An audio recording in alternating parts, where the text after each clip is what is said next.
sur le Boost Club. Je suis très contente de tous vous retrouver, les gens dans cette pièce, Sandro et Luca qui sont à côté, à qui je dis bonjour. J'espère que vous allez écouter l'épisode parce qu'il y a des choses importantes pour vous. Je tiens tout d'abord, avant de vous présenter l'invité du jour, à vous remercier, vous petits et grands auditeurs et toutes les personnes qui regardent les vidéos, parce qu'il y a eu pas mal d'ajouts, d'engagement de la communauté du club, et je vous remercie énormément pour ça. J'étais très touchée de tous vos messages, de votre bienveillance, et voilà, me voilà très contente.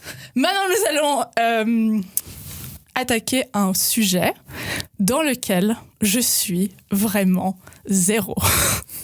Mais on a dit que maintenant, j'entrais dans une nouvelle ère, l'ère de la vulnérabilité, que j'ai d'habitude, mais là, encore plus. Du coup, aujourd'hui, je reçois Léa, qui est en face de moi. Bonjour Léa. Hello Julie. Voilà. Donc, aujourd'hui, avec toi, nous allons attaquer un sujet, comme j'ai dit, je n'y connais rien. Ouais. Donc, je vais avoir plein de questions. Top. Pour les gens qui nous voient, on a aussi, on va avoir pas mal de papiers, de choses sur la table, parce que c'est un sujet qui est très riche et on a beaucoup de choses à dire. Donc, normalement, on fait toujours 2 épisodes un peu bien distincts. Cette fois, on va couper, go with the flow. On coupera un moment pour faire une deuxième partie, parce qu'on n'a pas réussi et on n'a pas voulu scinder vraiment en 2. On veut avoir une continuité dans le contenu. Donc voilà. Déjà, l'intro était compliquée, plus que d'habitude, mais c'est pas grave. Déborah, comment vas-tu ? Je vais très bien. Tu vas très Je suis bien. en vacances demain. Ah, alors allez, en vacances demain. Et donc tu vas être partie aussi pour entendre, et n'hésite pas à poser tes questions si jamais tu as des questions. Ah, j'ai le droit. Oui, tu as le droit. Tu as le droit de prendre la parole. Si tu veux, tu peux même venir devant la caméra à un moment donné. Non ? Oui. Regarde, elle est gênée. Non. Mais oui, pose tes questions, n'hésite pas. Et puis si vous avez des questions durant l'épisode, vous pouvez soit nous les envoyer en DM, soit les mettre en commentaire, soit me les envoyer par mail. La télépathie, je pense que ça peut marcher, mais n'hésitez pas. Hein, voilà. Le partage. Donc, aujourd'hui, avant de lancer le sujet, j'aimerais déjà que tu te présentes, parce que tu as un parcours très intéressant. Ouais. Du coup, hello encore. Moi, c'est Léa Templier. Du coup, je suis nutritionniste holistique et je suis spécialiste dans l'accompagnement des sportifs, dans l'équilibre hormonal et puis tout ce qui est relation envers la nourriture, le corps et la performance. Okay. Donc voilà. Puis en fait, avant, j'étais danseuse professionnelle, notamment au Béjar Ballet. Et puis, donc j'ai vraiment eu cette transition entre le milieu du sport, le milieu être athlète, être dans la danse professionnelle, puis ensuite passer en santé et microbiologie, donc vraiment un gros shift. Et puis ensuite lancer ma propre activité. Donc aujourd'hui, je travaille en tant que freelance. J'ai mon entreprise justement dans la santé, dans la nutrition holistique. Et puis j'accompagne pas mal de personnes, que ce soit des sportifs ou des non-sportifs. Et puis, pareil, des entreprises qui ont besoin d'un accompagnement plus holistique. Et voilà, c'est assez divers, mais j'aime beaucoup. Ouais, c'est trop bien. Donc, du coup, nous, on ne se connaissait pas du tout. Ouais. Et merci à Naomi, qui est une amie à moi, qui, du coup, en fait, je cherchais à aborder la thématique d'aujourd'hui, qui est le cycle hormonal. Tu me dis si je me trompe dans les termes, parce que je pense que je vais me tromper. Hein. Mais le cycle hormonal, le cycle menstruel et les hormones, là, on en est arrivé à ça. Donc, déjà, les hommes, vous pouvez rester. Parce que, spoiler alerte, on va parler de vous aussi. Et je pense que c'est très intéressant. Moi, c'est quelque chose que je ne savais pas. Donc, n'hésitez pas à rester. Hein. Je vous mettrai peut-être quand même, c'est de là, comme ça, vous pouvez un peu vous retrouver, on va dire. Mais voilà, donc on ne se connaissait pas. Moi, j'ai demandé à une amie, écoute, je cherche quelqu'un qui parle de cette thématique-là. Elle m'a envoyé ton contact. Elle m'a envoyé ton contact et j'étais là. Oh, waouh! Et on en parlera après. Spoiler de nouveau, tu as une marque de peanut butter. Yes. Et alors ça c'était le voilà. Je t'aime pour ça déjà de base et je t'admire pour ça. Et voilà, aussi. Et du coup, on s'est rencontrés une première fois, comme je fais toujours. Et franchement, j'ai passé un moment, c'était énorme et on a eu trop d'inspiration. Et j'avais envie de faire 650 épisodes avec toi. Enfin, j'étais... On est parti pour une série. Oui, en plus, ce soir, j'avais bu un café, j'avais bu trop de café, j'étais déjà wouh. Et après toi, j'étais encore plus chargée à bloc. Donc, j'ai hâte d'apprendre encore plus de toi et de poser toutes mes questions. Yes. Et comme j'ai dit, moi, je n'y connais rien, donc je vais sûrement avoir des questions qu'on peut dire bêtes, qui ne sont pas bêtes, je sais. Non, mais on est là pour ça. Vraiment, donc, je remarque que j'ai aucune idée. Donc voilà. Donc, comme vous l'aurez peut-être compris, la thématique va être les hormones et le cycle hormonal, cycle menstruel. Ouais, les deux. Quelle est la différence entre... Enfin, quand est-ce que tu utilises quel terme, tu vois, cycle? Quand tu utilises cycle menstruel, du coup, tu vas plus référer à celui de la femme. Cycle hormonal, on peut aussi parler de l'homme. Du coup, petit spoiler alert. mais les deux termes sont justes, en fait. Donc, on peut dire hormones, cycle hormonal, cycle menstruel. Ça, tu peux tout utiliser. Parfait, très bien. Je vais essayer de ne pas faire de fautes. Donc, voilà. Comment, la première question, donc ton parcours, on l'a compris, mais comment... Est-ce que tu as eu vraiment envie de parler de ce sujet? Parce que c'est quand même de tes spécificités, on va dire. Comment ça se fait? Alors, déjà, pour revenir à la période où j'étais danseuse, alors là, c'était une catastrophe, hormonalement parlant. Donc, beaucoup de problèmes, moi, puis beaucoup de personnes, beaucoup de femmes autour de moi aussi. Donc, personnellement, j'étais aménorrhée, donc ça veut dire pas de cycle hormonal. Des gros troubles du cycle, des douleurs, mais pour moi, ça m'était un peu égal, entre guillemets. Ouais, c'est quelque chose au final qu'on se dit, Voilà, en fait, d'un côté, en tant que femme athlète, on se dit, trop cool, comme ça, je suis moins embêtée, en fait. Ouais. Donc, et je connais pas mal de filles comme ça. Donc là, on va parler de danse aussi des fois, parce que c'est notre sport de prédilection, encore une fois, même à toi, du coup, Déborah. Mais après, ça peut s'appliquer à tous les sports. Oui, tout à fait, ça s'applique à tous les sports, toutes les femmes dans le sport, où justement, ce sujet hormonal, entre guillemets, plus on a de déséquilibre et plus on se dit, trop chouette, en fait, je peux me focaliser sur mon sport. Ouais, c'était sûr que ça arrive jamais au bon moment. Voilà, et puis t'as mal, c'est horrible ça. Exactement. Et puis le côté santé, ça m'était un peu égal à ce moment-là. Et c'est quand vraiment j'ai arrêté ma carrière, où déjà, niveau santé, même, je le voyais sur moi, mon corps, que ce soit mes cheveux, ma peau, mon énergie, c'était pas idéal. Et puis un jour, on m'a posé une question, c'est Léa, est-ce que dans ta vie, tu veux des enfants? Puis alors là, c'était OK, en fait, quand j'étais danseuse, c'était clairement pas une question que je me posais, parce que avoir des enfants en tant que danseuse, c'est mission presque impossible. Et puis du coup, je me suis posé la question, j'étais là, en fait, j'ai envie d'avoir des enfants plus tard dans ma vie. Et puis là, dans ma tête, je me suis dit, mais cocotte, il va falloir faire quelque chose. Parce que dans la danse hormonale. Peut-être dans la danse classique en plus, donc c'est quelque chose qui est beaucoup plus strict, et il y a beaucoup plus de discipline. D'ailleurs, la dernière fois dans l'épisode avec Gabriel, que je vous invite à aller écouter, j'ai eu une petite crise de larmes et d'émotion, parce que je parlais que il y a certaines choses de la danse classique qui m'ont un peu traumatisée. C'est la plus belle danse pour moi, c'est la base de tout. Enfin, c'est tellement satisfaisant de voir des ballerines comme toi danser. Enfin, c'est trop beau, mais c'est clair c'est beaucoup de sacrifices, je pense, pour le corps aussi. Pour le corps, et puis aussi même au niveau de la projection dans sa vie, dans le sens où on s'entraîne tellement d'heures, on n'a pas forcément de week-end, on n'a pas forcément de vacances, on a beaucoup de tournées. Donc en fait, rien que l'idée de mettre un enfant ou d'avoir une vie de famille là-dedans, c'est presque impossible. Même le fait d'avoir un chien, en fait, un chien, ça demande c'est même plus compliqué. Donc en fait, moi personnellement, quand je dansais, le maximum que je pouvais voir au niveau développement de ma vie personnelle, c'était d'avoir peut-être une relation qui était chouette, et puis peut-être un chat, parce que le chat, entre guillemets, quand t'es il y a des poissons rouges. Donc voilà. Et puis c'est vrai que après l'arrêt de ma carrière, quand on m'a posé cette question, je me suis dit waouh, ok, mais il y a un gros boulot de fond à faire déjà niveau santé, mais aussi pour pas être bloqué dans ma vie personnelle, qui maintenant a un peu plus de place dans mon quotidien. Donc ouais. Ok, donc c'est quand même par rapport après sport, en fait, que tu t'es dit, j'ai envie de réfléchir un peu à pourquoi, enfin, que tu as trouvé comment faire. Pas du tout, je dis n'importe quoi,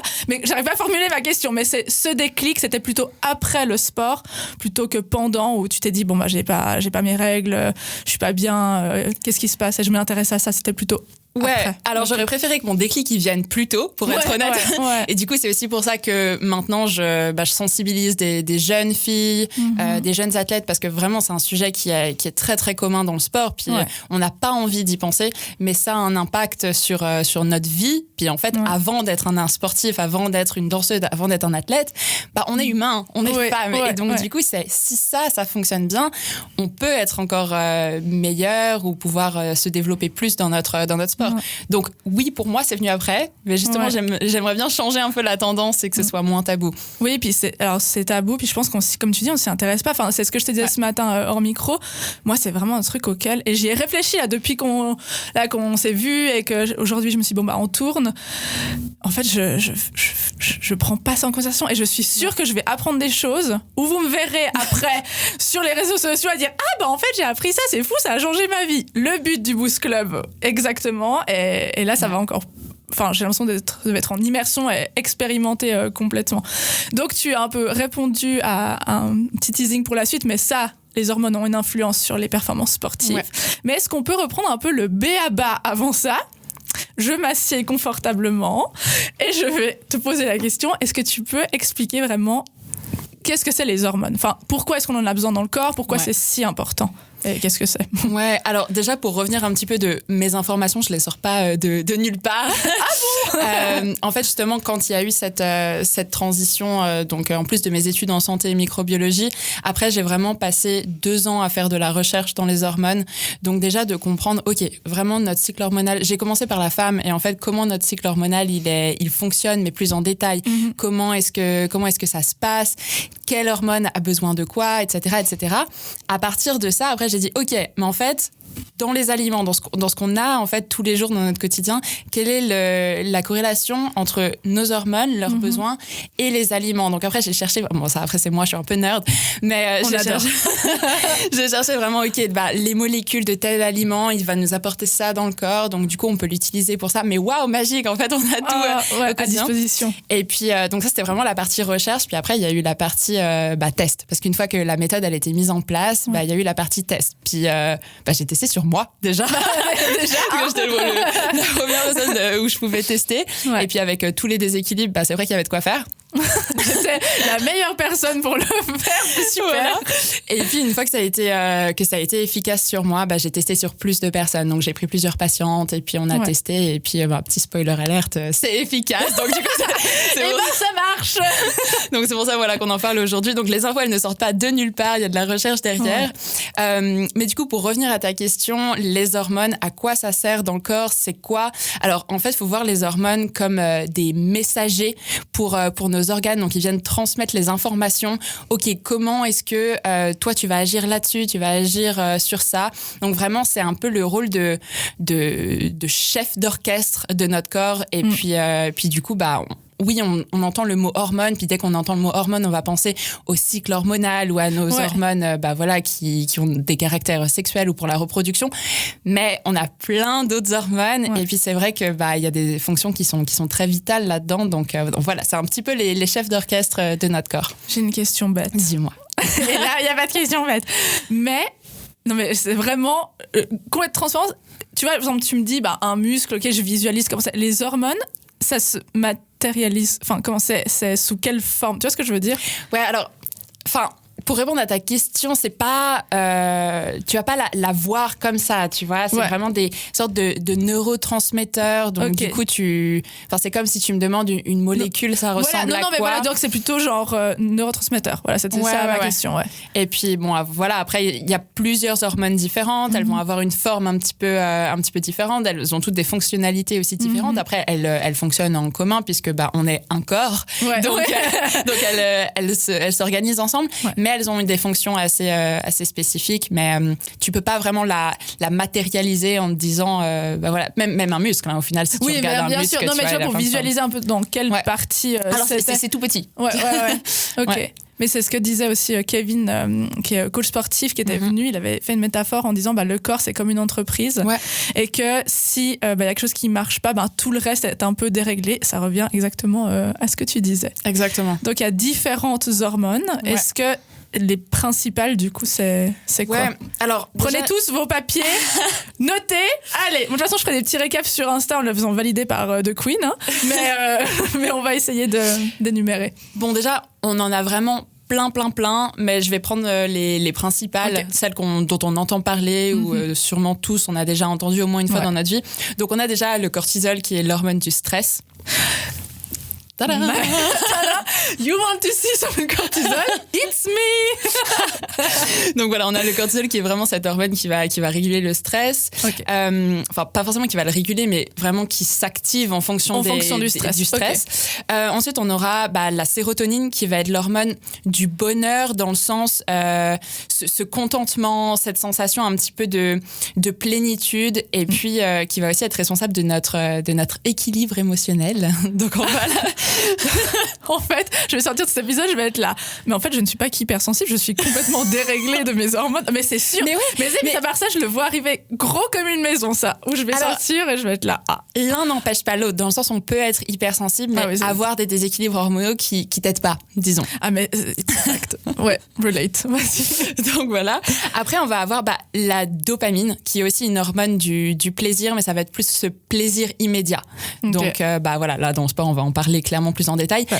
Et puis les endorphines. Alors les endorphines, on en entend beaucoup parler, que ce soit dans le sport ou dans le tatouage. Donc c'est des hormones qu'on va relâcher en fait, qui on l'appelle aussi l'antidouleur. Mais en fait, c'est parce que ça va vraiment ressortir au niveau du bien-être, de la relaxation. Et donc, du coup, ça agit contre la douleur par rapport à ça. Dans le sens, Ok. on a tellement cette sensation de relâchement qui, du coup, nous apporte ça. Donc, en fait, quand on se fait tatouer, par Ouais. exemple, ou quand on fait du sport de manière très, très intense, Ouais. sur le moment, c'est pas forcément très agréable, on est Mais d'accord. après, Mais après, en fait, ce que notre corps va produire, qui du coup sont des endorphines, va nous donner cette sensation de je me sens bien, ou Ouais. mais je suis complètement relâchée, je suis détendue. Et c'est le sentiment que t'as quand tu dois te bouger d'aller au sport et que t'as pas envie. Et puis après, t'as fait du sport, puis quand t'as fini, t'es là. Ah, c'est trop bien. Je dis toujours à une copine, mais pense à après quand tu seras tellement content de l'avoir fait, tu te sentiras bien. En fait, c'est ça.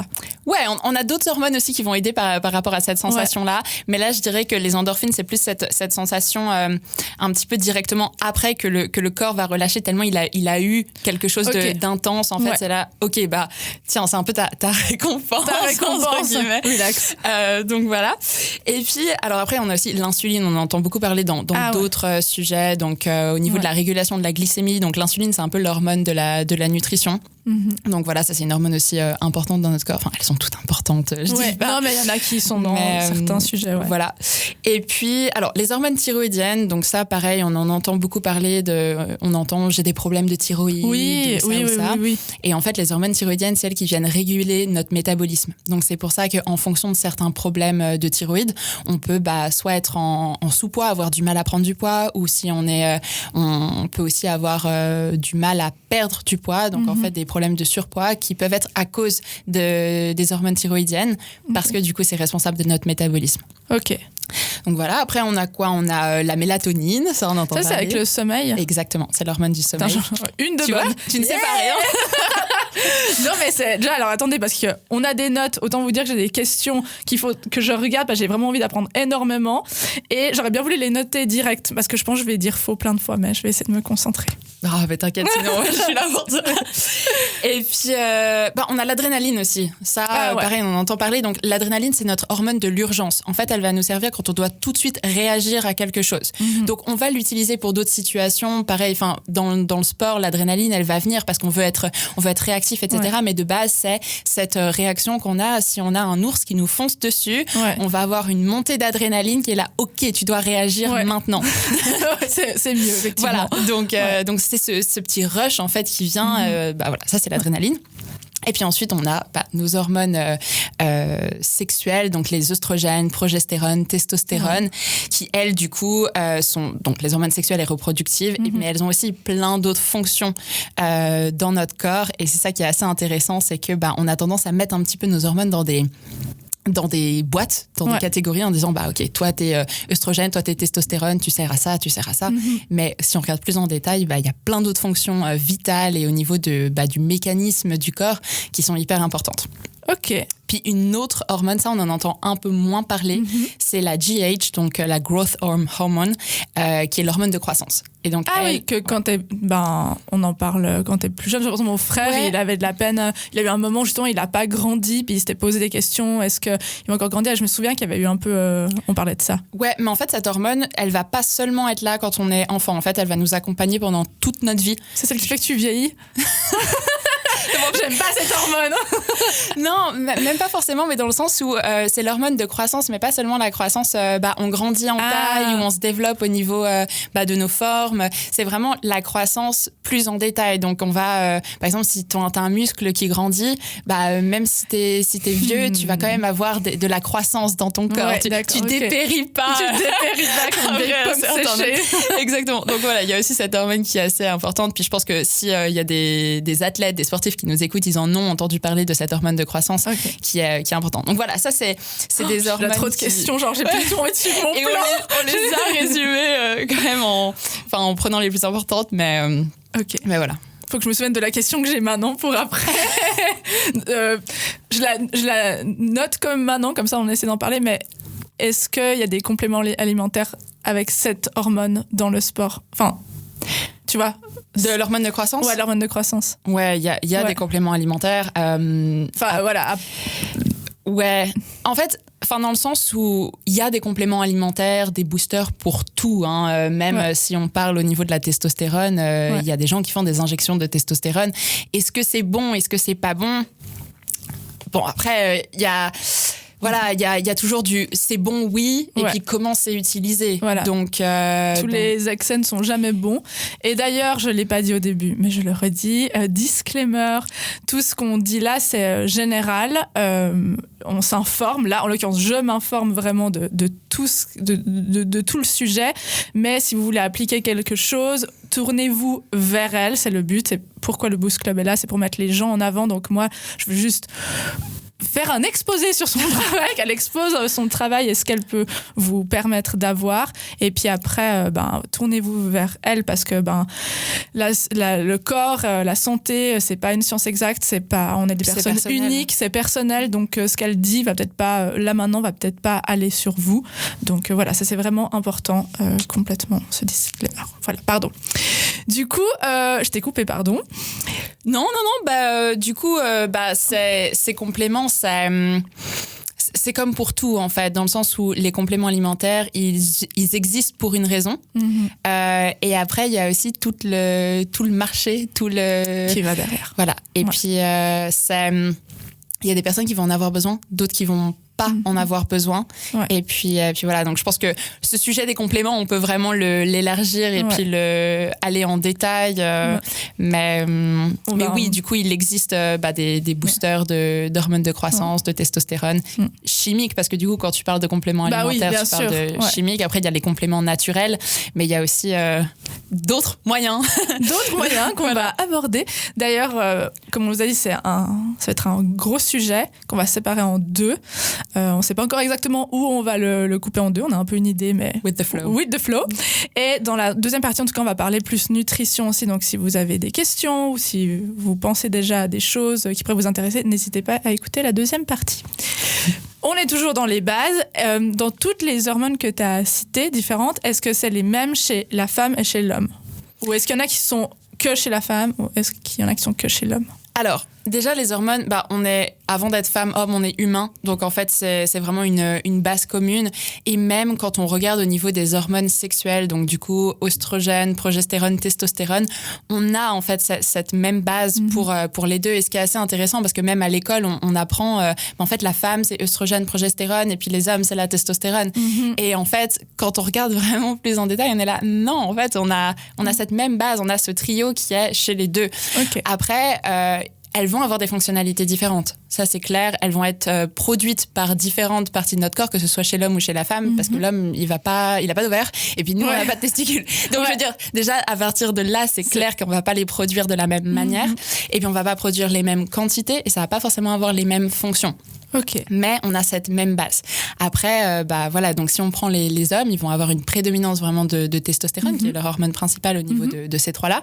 Et puis, la progestérone, ils vont en avoir un petit peu. Elle va être juste là pour réguler la température du corps. Et par contre, les oestrogènes, alors, ils en ont, mais clairement dans des quantités tellement minimes que ça leur sert à rien. Donc, mais Ça ne vous sert à rien du tout, les gars. mais elle est là, quand même. Ouais. Mais elle sert à rien.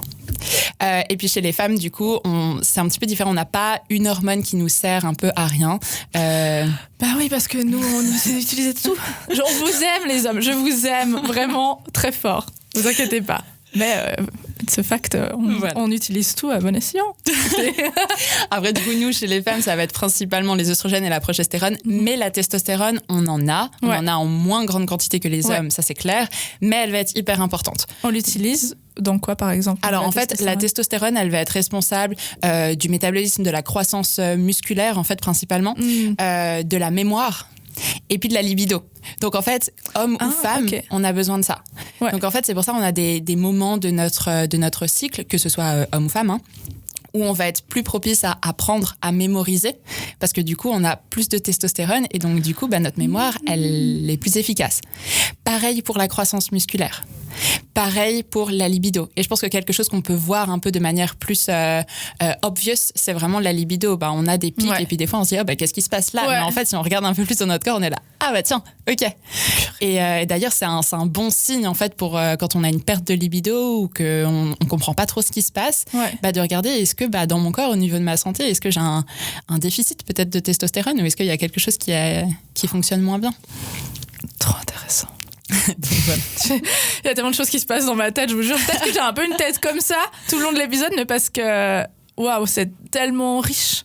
Je comprends que ça t'aille passionné. Enfin, ce sujet, je sens que ça va aussi fort me passionner. Déborah, ça te... Trop bien. Ok, donc là, on a vu qu'on a tous les mêmes hormones, mais à différentes quantités, produites différemment. Maintenant, si on va essayer de segmenter, comme on a dit, donc les hormones féminines et le cycle menstruel, parce que ça, je sais que ça intéressait beaucoup de personnes quand j'ai un petit peu parlé autour de moi. J'essaie de toujours garder un petit peu la surprise des épisodes. Voilà, je sais pas encore exactement à quel moment je veux plus en parler, plus teaser. D'ailleurs, n'hésitez pas à me dire en commentaire, est-ce que vous voulez savoir les épisodes bien à l'avance, comme ça peut-être je peux vous demander des questions si vous en avez, et puis comme ça je peux les poser directement, ou vous aimez être surpris dans la vie et c'est comme ça. Je m'adapte à vous parce qu'encore une fois ce contenu est fait pour vous. Moi en premier effectivement parce que je prends en premier des sujets qui m'intéressent, mais n'hésitez pas. Et j'ai eu beaucoup de personnes quand j'ai dit le cycle menstruel et les hormones, tellement de femmes qui m'ont dit ça m'intéresse trop, même si elles font pas du tout de sport, et vraiment j'ai envie que ce podcast puisse toucher encore plus de gens. Donc est-ce que tu peux pour les gens qui ne connaissent pas ou qui ont des doutes, parce que c'est aussi un sujet des fois qu'on n'ose pas poser des questions parce qu'on se sent un peu bête, parce que c'est des choses qu'on est censé savoir, est-ce que tu peux récapituler un peu le b.a.-ba du cycle menstruel, enfin les différentes phases, simplement? Après, parce que de toute façon, sport ou pas sport, on a quand même, enfin, on est femme, dans la partie femme là. Et puis du coup, on a ce cycle. Et en fait, ce qui était méga important pour moi, dans le pourquoi aussi j'ai créé cette méthode, pourquoi je travaille là-dedans, c'est on prend tellement pour normal le fait d'avoir des douleurs, le fait de se sentir fatigué, le fait d'être de mauvaise humeur. Et même maintenant, c'est des blagues qui sont hyper courantes. T'es de mauvaise humeur, c'est parce que t'as tes règles. Oui, quand un gars est toujours là, c'est pour ça que t'es de mauvaise humeur, c'est parce que t'as tes règles. Ta gueule, en fait. Et du coup, en fait, on prend tellement de manière normale où on essaye d'équilibrer notre vie. Par exemple, si on a des rendez-vous importants, que ce soit boulot ou que ce soit... On va dire, maintenant, là, en fait, je vais pas pouvoir le faire cette semaine-là parce que c'est compliqué. Et du coup, mon but, c'était vraiment de dire, mais en fait, vivons en paix avec nos hormones. Parce que oui, il se passe ça dans notre cycle, mais en fait, tous ces symptômes qu'on a, que ce soit des douleurs, des changements émotionnels, c'est des symptômes de déséquilibre hormonaux. Après, déséquilibre hormonal, ça peut être un gros déséquilibre hormonal, ou ça peut être à petite dose. Et donc, du coup, le fait de comprendre ce qui se passe et pas de juste dire ok, c'est parce que je suis femme et puis voilà, je suis condamnée. C'est tous les mois. Donc en plus, on vit ça une énorme partie de notre vie. Donc c'est vrai en fait. Mais tu vois, c'est ça, même moi je me dis, c'est normal d'avoir mal et je m'inquiète pas plus que tant. Ces dernières années, attention, roulement de tambour, tu n'es pas condamné. Ça va soigner. Non mais en plus ça change. Moi je me souviens qu'au début, je fais partie des chanceuses qui ont pas trop de douleurs, j'ai un cycle, non, je vais utiliser des faux termes, mais genre, moi j'ai mes règles genre 3-4 jours, enfin voilà. Et puis après, là depuis 4 ans, j'ai des douleurs, mais c'est de nouveau, je me sens chanceuse. C'est que j'ai hyper mal pendant 1 heure, mais j'ai envie de crever par terre à peu près. J'ai failli, la première fois que ça m'a fait aller à l'hôpital, j'étais là. En fait, je pense que j'ai l'appendicite. Les hommes, vous vous rendez pas compte. C'est tellement violent. Et puis là, maintenant, je suis un peu used to, tu vois, ok, j'ai mal, et puis je sais que je reste un peu à la maison 1 heure, puis après ça passe. Mais en fait, pourquoi ? Si je me tape ça tous les mois, c'est complètement con. Exactement. Et puis en fait, quelque chose qui m'énerve encore plus, c'est que quand on a ce type de problème et que ça devient un peu incontrôlable, on va aller voir son médecin. Alors attention, c'est pas tous les médecins, hein, mais de manière générale. Et puis le médecin va dire, prends la pilule. Ouais. Et puis ça va solutionner tes problèmes. En fait, Déborah est là. Mais oui, et il y a plein de filles qui prennent la pilule pour des trucs. Je dis, mais pourquoi tu prends encore la pilule ? Enfin, moi, je l'ai plus prise depuis longtemps. J'avais des copines qui m'avaient dit, voilà, faut arrêter. Enfin, je ne m'étais pas fait influencer, mais ça m'avait ouvert l'esprit. Mais encore maintenant, des fois, je dis à des gens, vous prenez. Enfin, chacun fait ce qu'il veut, c'est clair. Ouais. Mais des fois, je dis, il y en a qui le prennent pour des raisons où je suis un peu. Je pense qu'il y a quand même d'autres solutions. C'est ça. T'as de Léa, par exemple. T'as de l'acné, prends la pilule. T'as des douleurs qui sont ingérables, prends la pilule. T'as un flux qui est trop abondant, prends la pilule. En fait, à savoir que la pilule, du coup, il y a plusieurs types de pilules qui contiennent différents types d'hormones, elles ont des fonctionnements différents, mais la pilule, elle vient rajouter un déséquilibre hormonal. Donc en fait, c'est rajouter un déséquilibre hormonal par-dessus un déséquilibre hormonal pour minimiser certains symptômes. Ok, dans le cas où ça fonctionne, ok, mais ça ne veut pas forcément dire que derrière, on n'a pas créé d'autres soucis. Alors, je ne suis pas anti-pilule, pas du tout. Non. Je dis juste que ce n'est pas la solution à tout. Il y a des personnes pour lesquelles ça convient très bien, elles sont très contentes et tant mieux. Exactement, ouais. Mais juste, ce n'est pas la pilule magique, entre guillemets. Voilà, c'est pas la solution pour tout. Et il faut déjà regarder d'où est-ce que vient le déséquilibre pour après voir, est-ce qu'il y a des solutions qui sont plus naturelles, peut-être. Et puis encore une fois, on le fait parce qu'on nous a dit de le faire, on l'a appris comme ça. Enfin, il y a plein de choses maintenant, je vois avec ce podcast aussi, où je me dis, pourquoi on fait les choses ? Je sais plus qui c'est qui avait relevé ça. Je crois que c'est... je sais plus si c'est Kevin ou Sébastien, je sais plus, des bains froids ou voilà, qui avait dit, mais pourquoi est-ce que tu fais les choses en fait ? Et c'est vrai que je l'applique maintenant à tout ce que je fais et je me dis, typiquement, tu vois, si je prends la pilule, pourquoi ? Parce qu'on m'a dit, en fait, quand j'étais ado, il faut que tu prennes la pilule. Puis moi, ok, en plus t'es ado, donc t'écoutes tes parents qui pensent bien ou ton médecin, puis tu vas. Mais en fait, posez-vous la question, peut-être, pourquoi ? Et comme tu dis, peut-être c'est pas pour les bonnes raisons, ou justement, c'est pour les bonnes raisons, ça vous va super bien et c'est fine et c'est génial. Après, voilà, là, on a abordé des sujets de prendre la pilule pour...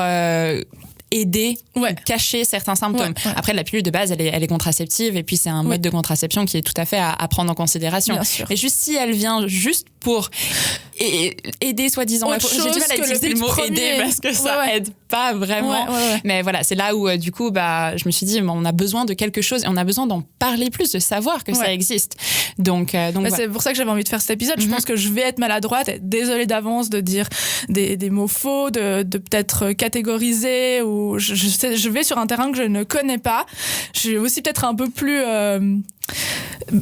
pas stressée, mais moins confiante et moins relax. Comme on a dit, on a des notes et tout, mais c'est vraiment un sujet que je me dis fuck it, j'ai trop envie qu'on en parle. Si je dis un truc faux, désolée, mais au moins t'es là pour aider. Et puis s'il y a des gens qui ont envie de réagir, si vous avez envie qu'on en parle, moi j'aimerais bien, comme on a dit, faire un peu peut-être un petit talk autour d'un petit brunch ou un truc comme ça, parce que je pense que c'est un sujet où il faut qu'on soit plusieurs à en parler. Et je trouve que ça évolue bien ces derniers temps, dans le sens où ça devient un petit peu moins tabou. Après, il y a des milieux, comme le milieu du sport, où ça reste encore malheureusement trop tabou, mais on commence à s'intéresser plus. En fait, j'ai l'impression qu'il y a une sorte de ras-le-bol des femmes à dire mais j'en ai marre de prendre plein de médicaments, ou j'en ai marre que mon cycle me dicte ma vie, j'en ai marre de devoir tous les mois prendre des jours off ou des jours où je suis complètement inefficace à cause de mon cycle.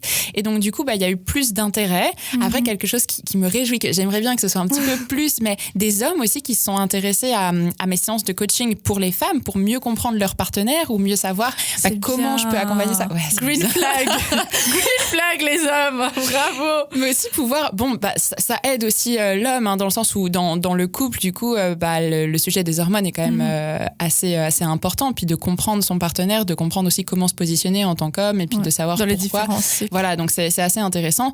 Et puis là où les hormones chez les hommes, c'est quelque chose qui est pour eux, les hormones masculines. C'est un sujet qui est moins, qui attire moins que chez les femmes, parce que il y a moins de déséquilibre aussi, que c'est un peu plus tranquille. Mais je vois que le sujet commence aussi à se développer, donc principalement pour le sport et la fertilité. Mais c'est bien, on commence à voir qu'il y a une ouverture dans ce sujet-là, et je suis contente. Trop bien. Et du coup, dans les cycles, comme ça pour les hommes qui nous écoutent, parce que j'ai comme une communauté d'hommes aussi, est-ce que tu peux nous expliquer les différents cycles, justement, ovulation, pour la femme, tout ça pour la femme, voilà. Alors du coup, chez la femme, on a 4 phases du cycle. Donc la première phase, ça va être le cycle, la phase menstruelle qui commence au jour 1. Donc le jour 1, c'est le premier jour des règles. Mais vraiment quand on saigne le jour 1, donc, voilà. Et ça va durer jusqu'au jour 6. Alors ça veut pas dire que si, parce que nos règles, elles durent 3 jours ou 4, c'est la fin. Non, en fait, on prend environ 6 jours. Ça peut être... Là, je donne des infos un peu... je mets un peu les choses dans des boîtes, ça varie en fonction des femmes. Avec moi, c'est jamais 6 jours, par exemple. Voilà. Et puis après, ça peut être plus aussi en fonction. Mais voilà, en général, c'est entre jour 1 et 6, c'est la phase menstruelle. Ensuite, on a la phase folliculaire. C'est là où on va créer l'ovule. Et donc, du coup, là, ça va durer des jours 7 à 12. Donc, c'est une phase qui est assez courte. Donc on prépare l'ovule, et du coup qui dit prépare l'ovule, ensuite on va libérer cet ovule. Donc en fait on arrive dans la phase ovulatoire qui est la phase d'ovulation, et là c'est vraiment la phase la plus courte, donc c'est 3 jours à peu près, donc ça va être des jours 12 à 14. Donc on arrive vraiment au milieu de notre cycle. Mais du coup là on a déjà vécu 3 phases sur 4 et on est à la moitié du cycle. Et du coup il y a la dernière phase, donc la phase lutéale, qui est la plus longue, elle dure 2 semaines, donc ça va être des jours 15 à 28 plus, parce que ça peut être... Il y a des femmes, encore une fois, qui ont des cycles plus courts, qui peuvent durer 3 semaines et demie. On peut là déjà parler de déséquilibre hormonal en fonction. Je me sens pas du tout concernée. Et puis après, je dis 28 plus parce qu'en moyenne, on apprend le cycle hormonal, c'est 28 jours. Mais ça peut être plus, ça peut être 30, 31, 32 ou plus. Pareil, là, plus on étend, plus on va dans du déséquilibre hormonal.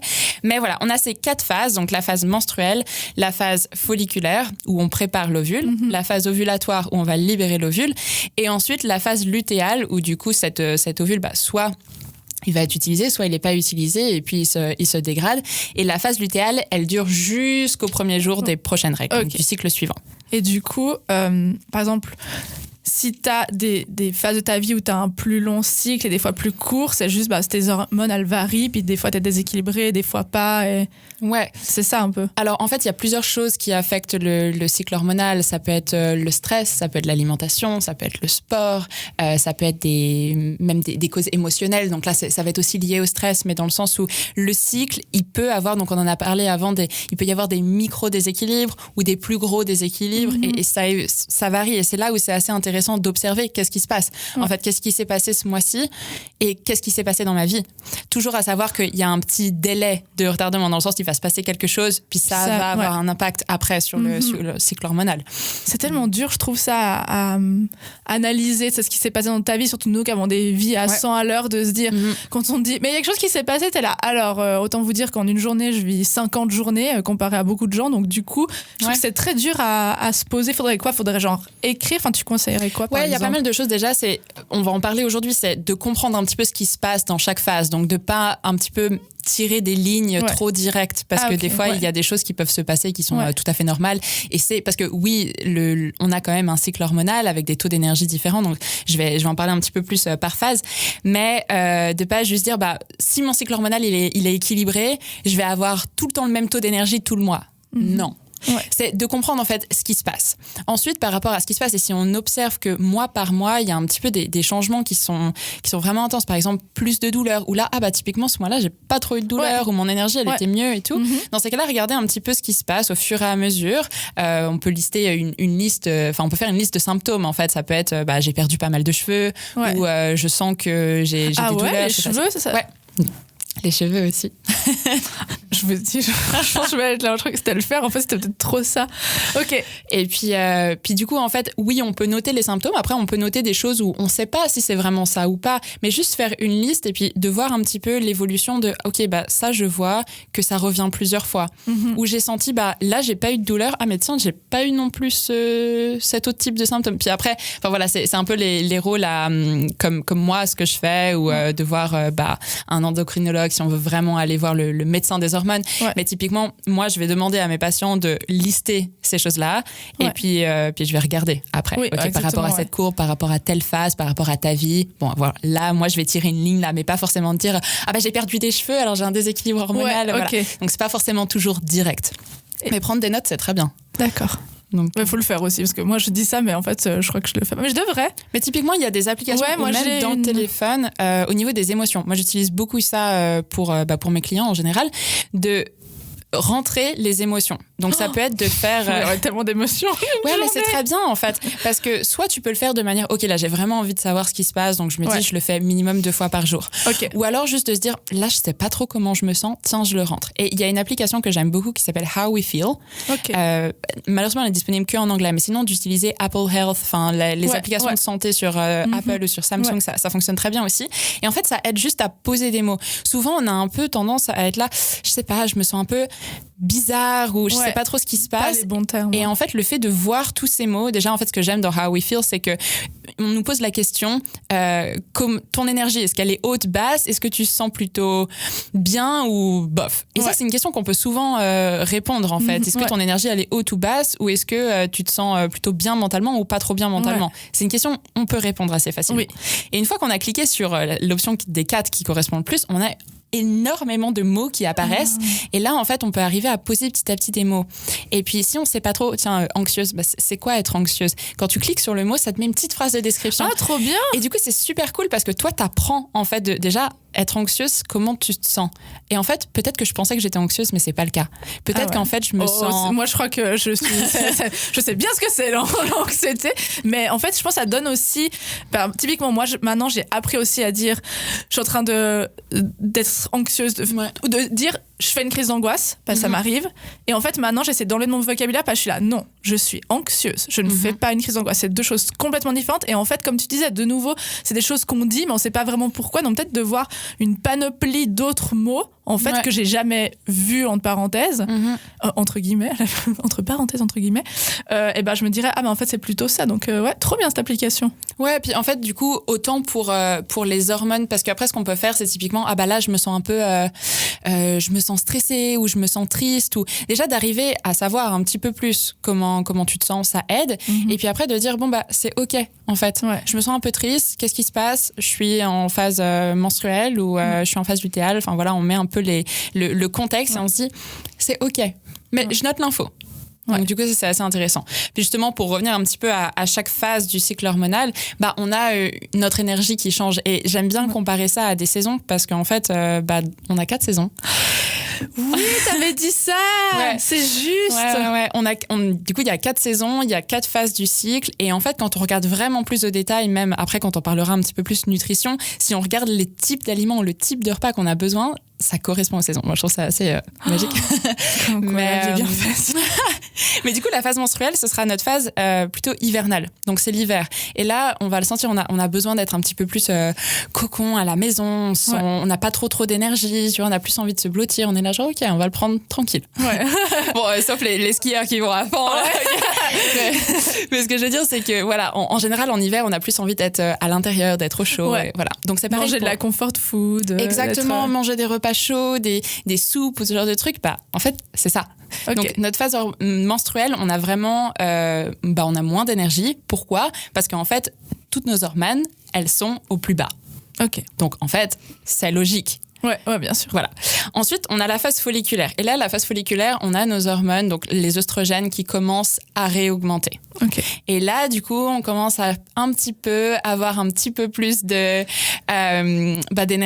On commence à être un petit peu plus sociable. On a envie de sortir un petit peu plus de chez soi. Et en fait, c'est un peu ça qui se passe au printemps aussi. C'est tiens, on va sortir un petit peu de chez soi. On a un petit peu plus d'énergie. Exactement. Et pourquoi ? Parce qu'en fait, l'œstrogène, elle augmente. Ok. La testostérone, elle commence aussi gentiment à augmenter. Ensuite, il se passe quoi ? On a notre phase ovulatoire. Mais alors là, la phase ovulatoire, c'est let's go. Let's go. On a, du coup, là, c'est l'été. L'été, on est quoi ? On a envie d'être tout le temps dehors. On a plein d'énergie. Ouais. On a envie d'être là. Ok, trop bien, trop cool. Faire plein de trucs. Exactement. Et là, en fait, on a l'apogée des oestrogènes et on a aussi un pic de testostérone. Et donc, du coup, qu'est-ce qu'on a aussi ? On a un pic de libido. J'allais dire Hot Girl Summer prend tout son sens. Mais en fait, ce pic de libido qu'on peut avoir et qu'on se dit, en fait... ouais, je suis en train d'ovuler. Mais en fait, c'est clairement ce pic de testostérone qui vient booster notre confiance en nous, qui vient booster notre énergie, qui vient booster notre libido. Donc, du coup, on a plus souvent envie de faire l'amour ou on est peut-être aussi plus alerte à ce qu'il y a autour de nous. Ok, ouais. Et donc ça, en fait, on regarde hormonalement parlant, c'est ce qui se passe. Donc, et puis là, en fait, vient la phase lutéale, qui est notre phase la plus longue. Et c'est à partir, du coup, en fait... la phase la plus longue, c'est... La dernière phase, la phase lutéale. Malheureusement, pas la phase ovulatoire. Ouais, c'est vraiment mal foutu, cette histoire. Mais du coup, c'est... Attends, la phase 4, c'est en automne. Ouais. Enfin, à l'automne. Ouais, exactement. Bon, c'est ma saison préférée, mais bon, ça plombe un peu l'ambiance, quoi. Mais en fait, ce qui se passe, c'est que il y a la progestérone qui arrive là. Parce qu'en fait, pendant les 3 premières phases du cycle, la progestérone, elle est là, mais elle est très, très faible. Tu peux rappeler juste ce que c'est ? La progestérone, ouais, ça j'en ai pas parlé. La progestérone, en fait, c'est une hormone qui est complice des oestrogènes. Donc les oestrogènes et la progestérone, c'est nos 2 hormones féminines principales. Okay. Et donc du coup, elle vient avoir une action sur le métabolisme. Donc en fait, et justement, on va voir dans la dernière phase du cycle, qui dit métabolisme dit appétit, dit température du corps, dit niveau d'énergie. Ok. Donc en fait, quand la progestérone, elle va augmenter, on va avoir plus chaud, on va avoir plus faim. Et puis, ça va aussi impacter nos niveaux d'énergie, donc pas forcément les augmenter pour le coup. Ouais. Mais on remarque, en fait, dans la dernière phase de notre cycle, et même souvent avant nos règles, donc avant là, je suis en train de réfléchir, je suis là, attendez. Ouais. Où est-ce que j'en suis ? Mais moi, je crois que là, je suis en automne. Toi, t'arrives à dire dans quelle saison t'es ? Dites-nous en quelle saison vous êtes dans les commentaires. Ça m'intéresserait trop de savoir. Mettez juste genre hiver, printemps.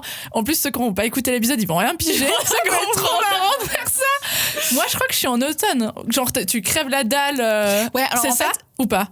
Oui et non. Justement, en fait, c'est que cette dernière phase du cycle, qui est la phase lutéale, en fait, elle dure 2 semaines. Donc, en elle-même, elle a combiné les 3 premières phases. Okay. Et il se passe plusieurs choses. En fait, on a différentes courbes. On va avoir une augmentation de la progestérone et ensuite, elle diminue. Donc, on va ressentir plusieurs choses. Pareil, on va avoir un moment au milieu de phase lutéale, un tout petit pic d'œstrogène. Subtil.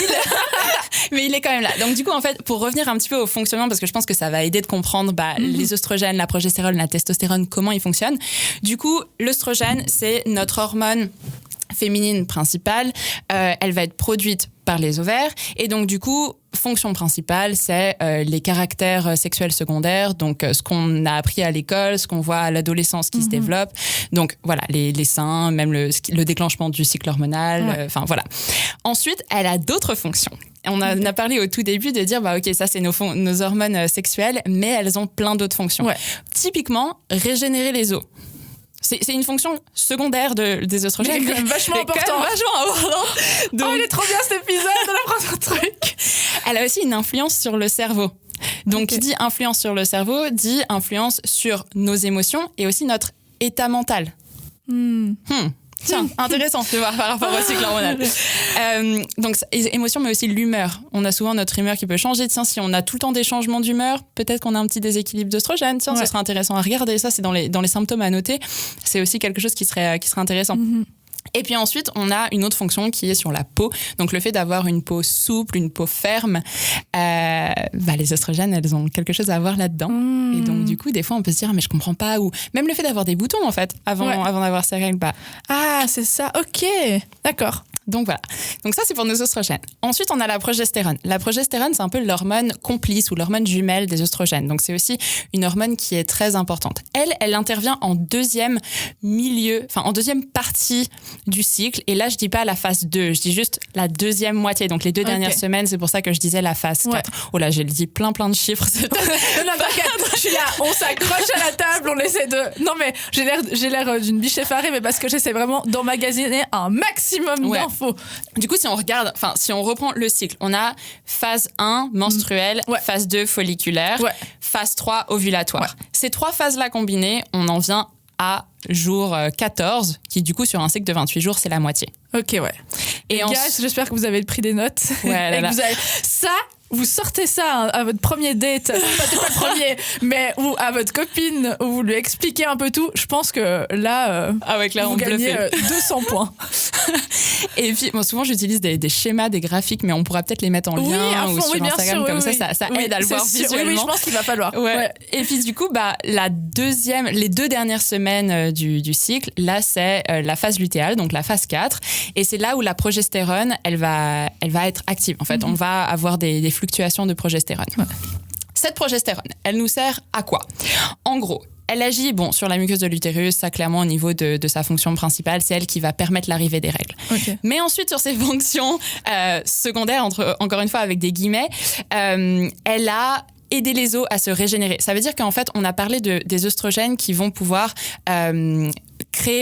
ils vont pouvoir aider dans la croissance osseuse, mais en fait, la progestérone, elle va pouvoir vraiment venir créer des nouvelles cellules et puis régénérer les os. Ok. Donc en fait, c'est top. Ça veut pas forcément dire quand on a une fracture, ça peut être des micro-choses en fait. Que tu fais quand tu... Voilà. Ouais. Donc, ça va vraiment agir là-dessus. Donc, on en a besoin. Ensuite, l'influence sur le cerveau. Encore une fois, au niveau plutôt du... Comment dire au niveau du métabolisme, en fait, on va avoir donc la température, l'appétit, les niveaux énergétiques, donc ça va fluctuer. Donc si en fait on a des changements d'énergie pendant la dernière phase, ça va être vraiment, on va regarder cette courbe de progestérone qui varie. Et puis il y a des moments où on aura plus chaud, ou en fin de cycle, on aura plus faim, on va avoir plus de fringales. Ouais. Tiens, qu'est-ce qui se passe ? Voilà. Ensuite, on va avoir aussi une influence de la progestérone sur le sommeil. Donc, avoir un sommeil qui est de meilleure qualité. Ça veut dire plus profond, pas entrecoupé, qui va nous régénérer un petit peu plus. Tiens, regarde, si on a des problèmes de sommeil, qu'est-ce qui se passe dans le cycle hormonal ? Donc, tous ces symptômes-là, c'est super intéressant à regarder. Et puis... elle a aussi le rôle de diminuer l'hormone masculine, donc la testostérone. Okay. Et donc, par diminuer la testostérone, parce que à savoir que la testostérone, c'est bien, c'est important, mais chez les femmes, on n'a pas forcément envie d'en avoir en trop grosse quantité, parce qu'après, elle peut impacter nos taux d'hormones œstrogènes et progestérone. C'est juste qu'elle prend trop de place, mais qu'est-ce que ça pourrait faire si on a trop de... Comme cas, par exemple, si tu as trop de testostérone, c'est quoi les symptômes ? Typiquement, si on regarde chez les athlètes qui produisent beaucoup de testostérone ou les grandes sportives, on n'est même pas obligé de parler encore des athlètes qui font ça en pro, juste des gens qui font beaucoup de sport. Ouais. On peut voir des effets sur le cycle hormonal dans le sens avoir des mois où on n'a pas nos règles. Ok. Ouais, parce qu'en fait, s'il y a trop de testostérone, ça vient diminuer les taux de nos hormones féminisantes et donc du coup avoir un impact sur notre cycle hormonal, mais aussi sur tous les autres symptômes qu'on a listés. Donc en fait, ça veut dire, si on n'a plus nos règles, ou si on a moins d'œstrogènes et moins de progestérone, les os par exemple, peut-être qu'on a une plus grosse fragilité des os. Peut-être qu'au final, notre peau, elle va être moins belle. C'est assez fréquent d'avoir des grandes sportives ou des athlètes avec des problèmes de peau. Je n'ai pas de mots pour je suis en train de raconter. C'est trop intéressant. Donc, c'est important, mais dans des quantités qui sont contrôlées. Ouais, exactement. Et donc, du coup, la progestérone, elle vient aussi agir sur diminuer la testostérone pour pas que ça se booste trop. Et donc, du coup, en agissant sur la testostérone, elle vient stimuler la croissance des cheveux et une bonne qualité de peau. Je pense vraiment que c'est quelque chose qu'on sous-estime d'une violence. Et puis, puis du coup, il y a quand même la testostérone, même si on en a besoin dans des quantités plus petites, elle est importante. Puis comme on a dit tout à l'heure, ses fonctions principales, ça va être le développement musculaire, donc la croissance musculaire, la mémoire et la libido. Donc, c'est important. Mais t'es trop intéressante. Je suis trop contente de t'avoir. Trop cool, merci à toi. Je suis contente de parler de ça en fait. Mon Dieu. Il va peut-être falloir me stopper. Non, t'inquiète. Non mais c'est hyper passionnant, tu l'expliques très très bien. Et t'as l'air passionné. Et en fait, moi, je prends toutes les infos. Et, franchement, vous savez quoi? Posez-vous les questions. Moi, j'écoute.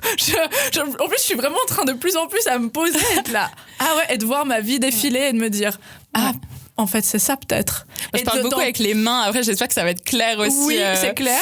Et, non, après, on va mettre, je pense, c'est un gros sujet, et puis que normalement je fais un focus d'1 mois, peut-être que je vais un peu l'adapter en décalant un peu plus aussi, parce que là vous aurez ça en fin d'année. Je donne pas de mois normalement, mais peut-être décaler un peu pour vraiment mettre le contenu. Je pense que c'est super important, et de bien expliquer les choses.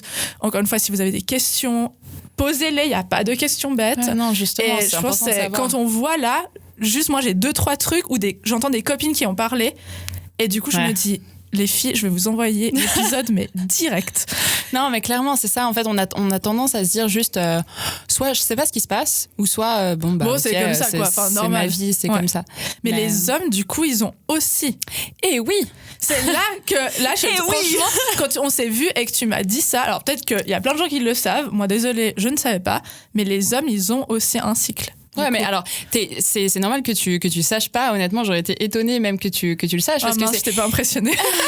Non, mais parce que clairement, c'est moi, en faisant mes recherches, en regardant un petit peu aussi dans des athlètes qui m'ont posé des questions, j'étais là, mais en fait, on va regarder un petit peu plus en détail. Ouais. Alors, on se pose moins la question chez les hommes parce qu'en fait, le cycle hormonal masculin, il est sur 24 heures. Donc en fait, quand tu compares 24 heures avec 28 jours, c'est juste que les variations, elles vont être beaucoup plus régulées en fait sur le rythme de vie d'un humain classique. Parce qu'en fait, une journée, 24 heures, un cycle hormonal, 24 heures. Donc en fait, tu t'adaptes à ça, la vie elle est bien faite. En plus, c'est sûr, eux, ils ont l'été, genre en début de soirée. Non. Non, même pas. Vas-y, dis-moi quelles sont leurs saisons et quand est-ce que c'est. Ouais, alors du coup, en fait, on va parler de testostérone là, parce que c'est l'hormone. On a vu que les autres, elles étaient. Les autres, on s'en fout. Donc la testostérone chez les hommes est un cycle de 24 heures. C'est quoi? Ça veut dire que la testostérone, elle va être produite, donc le corps va la produire en fait pendant la nuit. Et le matin, la testostérone, elle va être relâchée, on va avoir un pic de testostérone le matin. Okay. Ah, logique, je pense qu'on a tous remarqué. On l'a tous compris. Il y a un pic de testostérone le matin. Donc, le pic, en général, il va être vers 8 heures. Encore une fois, il y a des petites variations. Enfin, on a tous des journées qui sont un petit peu variées au niveau des horaires. Mais en général, le pic, il va être entre 6h et 10h du matin, avec le plus haut pic à 8 heures. Donc, la testostérone, elle est produite pendant la nuit. Ensuite, elle est libérée. On a un pic de testostérone le matin qui vient ensuite gentiment décroître jusqu'à la fin de journée. Et vers 19-21 heures, c'est là où le taux de testostérone est le plus bas. Du coup, où il y a plus de fatigue, où on est un petit peu plus genre, ok, tranquille, cosy, je me pose. Et en fait, pourquoi c'est bien fait ? Franchement, j'aurais aimé. J'aurais très aimé être un homme. J'adore être une femme, mais moi aussi. J'aurais trop aimé être un homme pour ça, dans le sens où en fait, la testostérone, elle vient booster l'énergie, la mémorisation et la productivité. Donc en fait, on a un boost de testostérone le matin qui donne l'élan pour la journée, pour être productif, pour pouvoir avoir de l'énergie, et ça décroît gentiment jusqu'à la fin de la journée. Et puis 19h, 21h, on n'a plus trop d'énergie, c'est ok. Moi, je suis pas d'accord. Non. Est-ce qu'il peut y avoir un peu de difficulté, enfin, attention, je me lance pas dans un sujet, mais franchement, ça peut pas être aussi un peu compliqué, pas compliqué, parce que quand on a une Léa dans sa vie, après on comprend tout, mais pourquoi c'est si simple? Alors, pour leur donner une petite complication, il y a aussi des facteurs qui sont saisonniers pour les hommes, mais qui sont vraiment très simples à expliquer. En fait, on produit plus de testostérone le printemps, l'été, et moins pendant l'hiver et l'automne, où du coup, on peut observer chez pas mal d'hommes une sorte de mini déprime. Alors, pas une dépression, mais juste... Calmez-vous, c'est pas votre excuse maintenant pour dire genre, je suis pas très bien, je suis en phase automnale. Mais peut-être un petit coup de mou, être un peu down. Pourquoi ? Parce que en fait, la testostérone, elle est boostée par la vitamine D. Et donc du coup, dans le printemps, été, on va être beaucoup plus exposé à la lumière du soleil. Ouais. Mais alors, on n'est pas obligé de faire bronzette torse nu sur le balcon pour absorber la vitamine D. Hein. Ça peut être juste le visage et les mains, c'est suffisant. Ouais. Mais alors, clairement, dans les périodes hivernales ou automnales, quand on se lève, il fait nuit, on va au travail, pour des journées classiques de quelqu'un qui a des horaires de bureau, on se lève, il fait nuit, on va au travail, on est à l'intérieur, et puis on rentre chez soi, il fait nuit, on n'absorbe pas beaucoup de vitamine D. Donc, on continue à produire notre testostérone. Hein. La testostérone, elle n'a pas besoin d'être boostée par la vitamine D pour exister, mais la vitamine D, elle vient vraiment agir comme booster. Donc, du coup, c'est pour ça aussi l'été, il y a un peu cet élan de testostérone qui est là. Et puis, c'est pour ça. C'est parce qu'il y a plus de soleil. Non, mais... Donc, je n'ai pas de mots de comprendre autant de choses avec ça make sense, vraiment. Voilà, donc en fait, il y a un cycle hormonal qui est sur 24 heures et puis qui a des variations au niveau des saisons. Mais ça peut être clairement géré avec des stratégies de nutrition, des stratégies même d'exposition au soleil. Donc voilà. Ok. Eh ben, je pense que nous avons une très bonne base pour une bonne première partie. Est-ce qu'il y a des choses dans la base un peu justement hormones, ça que tu aimerais juste rajouter, que tu penses qui est vraiment hyper importante de savoir avant qu'on continue sur la suite? Peut-être comme on a parlé d'analyser un petit peu, maintenant on a posé pas mal de choses, d'essayer de comprendre ce qui se passe dans le cycle hormonal. Et je voudrais juste essayer de faire comprendre que quand on a des déséquilibres hormonaux ou juste des symptômes qu'on observe, ne les oubliez pas, en fait. Okay. Ne fermez pas les yeux sur comment votre corps communique avec vous. Ouais. Parce qu'en fait, c'est clairement, plus que hormonalement parlant, en fait, ça nous donne des informations sur notre santé. On a vu que ça a un impact sur les os, sur... l'énergie, sur énormément de choses. Ouais. Et donc, du coup, fermez pas les yeux. Et encore plus pour les jeunes sportives. Vous dites pas, mais trop bien, en fait, je suis pas embêtée. Ouais. Et je dis ça d'expérience personnelle, parce que j'étais là, trop bien, en fait. Je suis pas embêtée, trop cool, je suis au meilleur de moi-même tout le temps. Et puis, j'ai vécu des années sans cycle hormonal. Mais en fait, non. C'est dangereux. Celle-là, c'est pour une raison aussi, sinon le corps est bien fait, je pense que... Ouais, mais faut pas l'oublier. Dans le sens où c'est important, et typiquement, mon cas, c'était, pourquoi, tiens, t'as envie d'avoir un cycle hormonal régulier? C'est plus l'idée future d'avoir des enfants qui m'a boosté. Mais avant ça, il y a plein d'autres étapes que j'aurais aimé savoir. Et puis, juste de se dire, écoutez votre corps. Attendez pas qu'il y ait un énorme problème de santé qui arrive pour vous dire ou zut. Ouais, prévenir. Parce que, on peut faire une mini partie, mais c'est plus de se dire, en fait, le cycle hormonal, il peut s'interrompre, il peut s'arrêter aussi par des causes psychologiques. Ouais. Donc, ça peut être soit des troubles du comportement alimentaire, ça peut être une grosse période de stress intense ou des chocs, des chocs en fait psychologiques et des chocs émotionnels.